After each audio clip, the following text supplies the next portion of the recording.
Unveiling the Divine Feminine, Botticelli's Primavera and the Birth of Venus. Part 1. Venus. In these two lectures about Sandro Botticelli, who lived from 1444 to 1510, and the meaning behind two of his best-loved paintings, I will be introducing you to the esoteric worldview which flourished in the early centuries CE in cultural centres such as Alexandria in Egypt, and was reborn in Renaissance Europe. In 15th century Florence, a group of intellectuals centred around the great Platonic philosopher Marsilio Ficino, who lived from 1433 to 99, instigated a revival of what was then called the ancient wisdom, now often referred to as the Western esoteric tradition, or the perennial wisdom. This tradition was believed to have originated with the Magus Zoroaster in ancient Persia, and passed down through Hermes Trismegistus in Egypt, Pythagoras in southern Italy, Orpheus in Thrace, and culminating in the Platonic Academy in Athens, with the teachings of the divine Plato, as Ficino called him. It was then transmitted via the Neoplatonists in the early centuries CE, taken up by Islamic culture after the establishment of Christianity, and became rediscovered in the early 1400s, mainly due to the patronage of the great Cosimo de' Medici in Florence.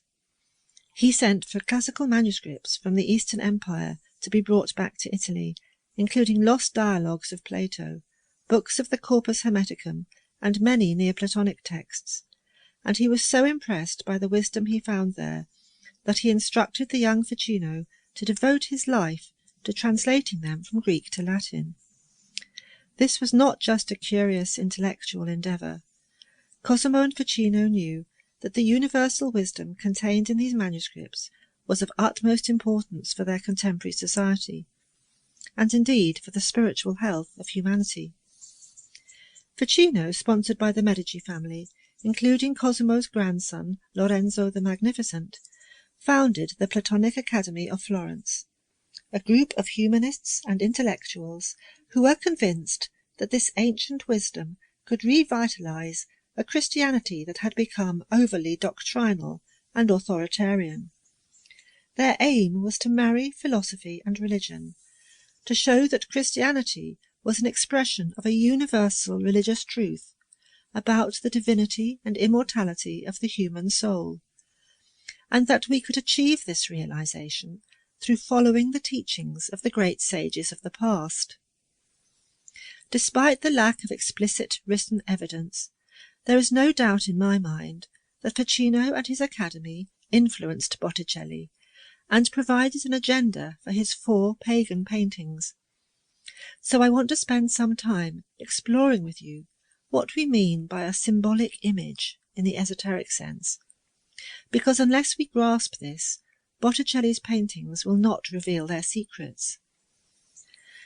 Nothing is so characteristic of Pythagorean philosophy as the symbolic, a type of instruction compounded of speed and silence, as in a mystery initiation, says the last great Neoplatonist Proclus. And this tells us that there is something about symbolic perception which has deep spiritual significance.